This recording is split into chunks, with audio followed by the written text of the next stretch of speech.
Building a high-income skill that people pay for immediately starts with understanding one simple truth. The market doesn't reward effort, passion, or trying your best. It rewards value, and value comes from doing something that directly solves a painful, urgent problem for someone who has money. That's why in 2025, high-income skills aren't things like being creative or being good with people.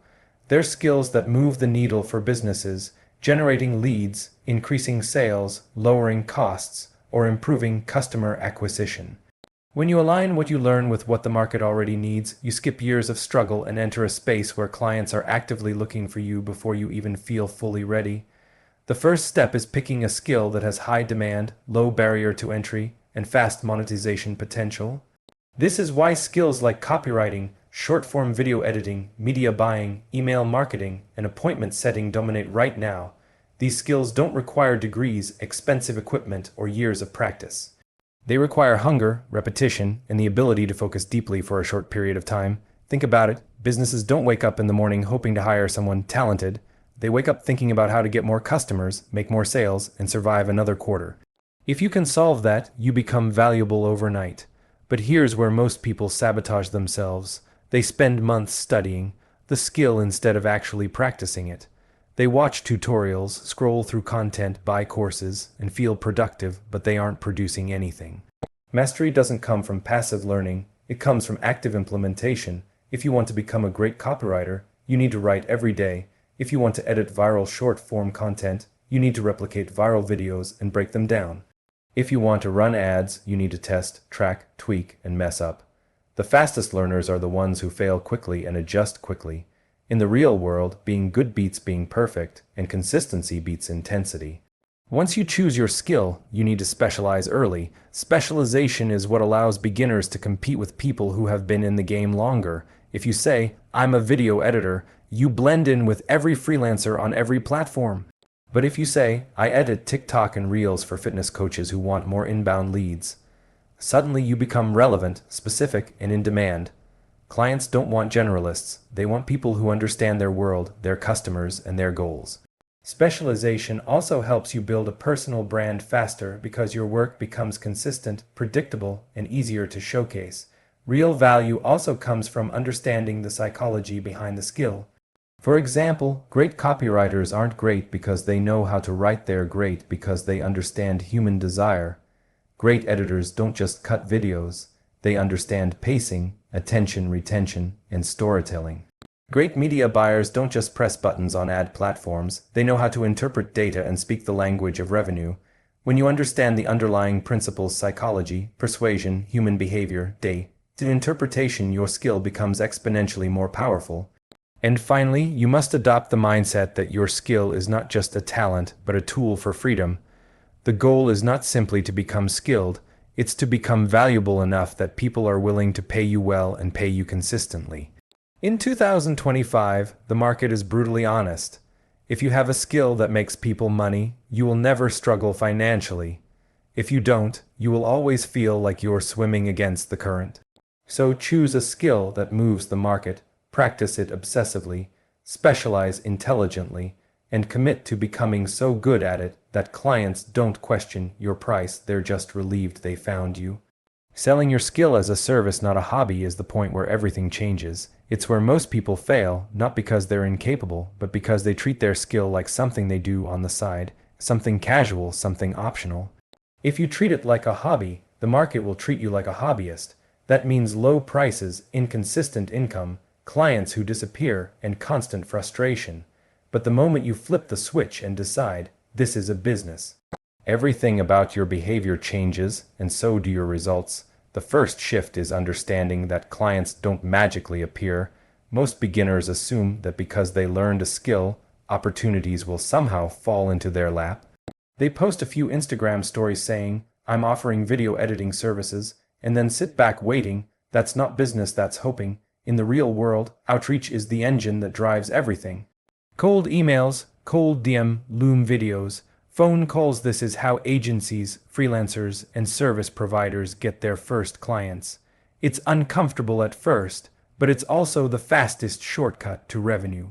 When you reach out to 30-50 people a day consistently, You stop being invisible and start becoming a problem solver who's actively looking for people to help. The second shift is creating a simple, clear offer.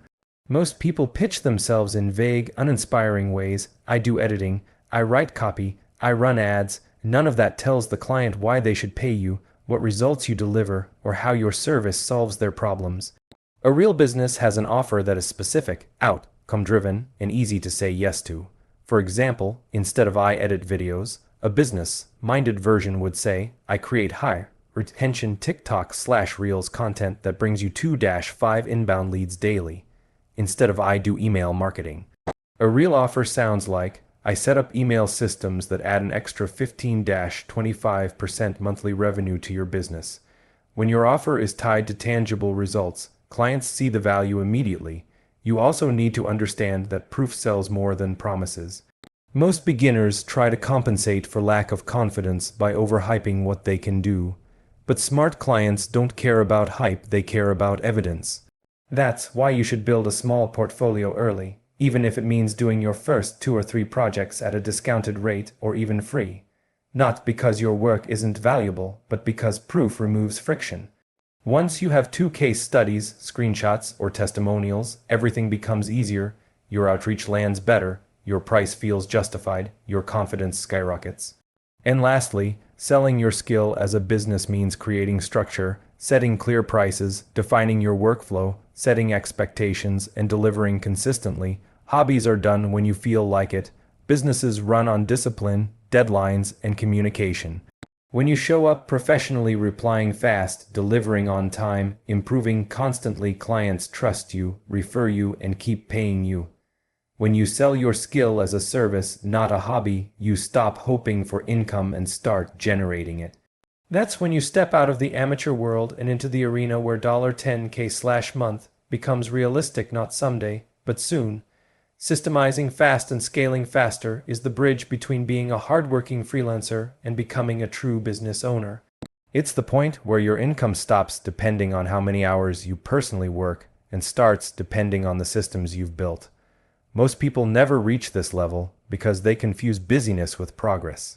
They grind, hustle, and chase clients, but everything collapses the moment they take a day off. That's not a business. That's a job disguised as entrepreneurship. If you want to hit $10K/month consistently and eventually go beyond it, you must build systems that do the heavy lifting for you. The first step is identifying your bottlenecks. Every service provider has them. Too many calls, too much editing, too many revisions, or spending hours doing outreach manually. The problem isn't the work, the problem is that you are doing all of it. You are the editor, the manager, the salesperson, the strategist, the support staff, and the accountant. In the beginning, that's normal, but staying in that mode is what keeps people stuck at $3K, $5K/month forever. Systemizing means asking, what tasks don't require my unique brain, creativity, or decision making? Anything repeatable, predictable, or mechanical is the first thing you remove from your workload.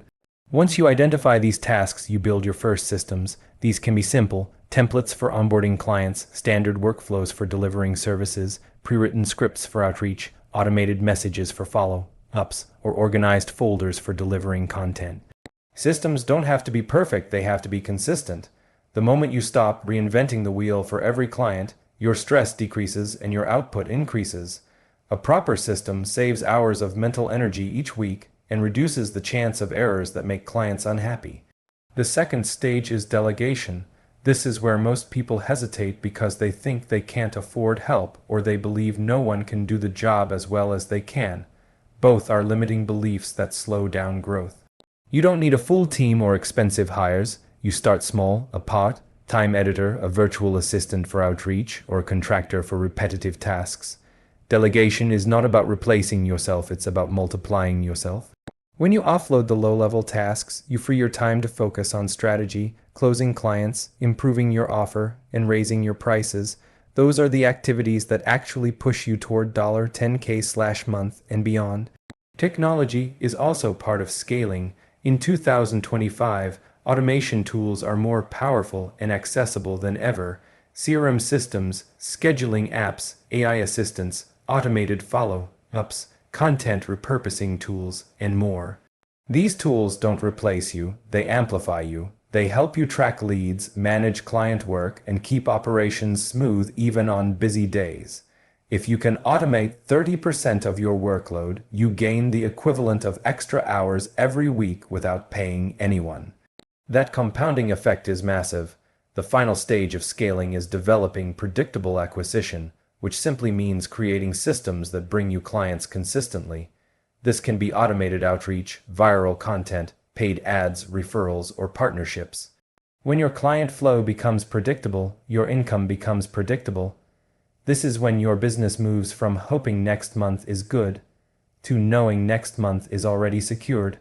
Systemizing fast and scaling faster is ultimately about building a business that works even when you're not in the mood, not feeling creative, or taking a break. It's about removing chaos and replacing it with clarity. When you operate this way, $10K/month stops being an emotional roller coaster and becomes a baseline steady, stable, and scalable. That's when you stop working inside the business and start working on it. And that's the moment freedom becomes real.